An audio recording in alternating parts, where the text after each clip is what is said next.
L'appartement vraiment il est tout petit. Je suis vachement déçu. Je pensais que ça serait vraiment beaucoup plus grand. Du coup, ouais, pas beaucoup de vidéos. On est à peine sorti parce que je vais raconter ce qui nous est arrivé. Le 19 mars, nous avons envoyé nos colis, nos 2 bagages dans le nouveau Airbnb. Pas le nouveau Airbnb, dans un 7-Eleven parce que je pensais que vu qu'on n'était pas sûr que c'était un hôtel dans le nouveau Airbnb, donc en hôtel ça aurait été plus simple. C'est un peu compliqué à expliquer.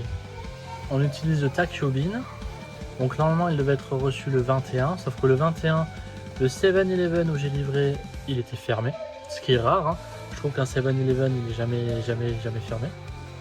Oh, j'ai les lèvres reversées, ça se voit, de fou. Voilà, donc sinon, arrivé au 7-Eleven, il n'y avait pas de bagages. Donc en fou, on m'a dit d'appeler un numéro, donc je vais aller dans un NTT, donc un truc d'appel spécial pour les urgences où t'as pas le numéro. Salut bisous, incrusteur de trucs. Bah tiens, toi aussi t'étais là toi. Incrustreuse.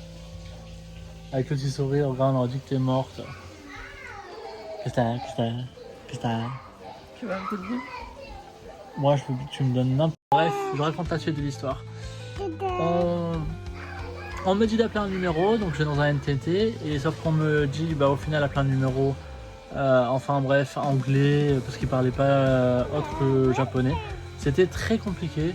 Moi, j'étais un peu désespéré, j'ai passé 1 heure à faire des appels, alors que bah, il n'y en avait pas besoin.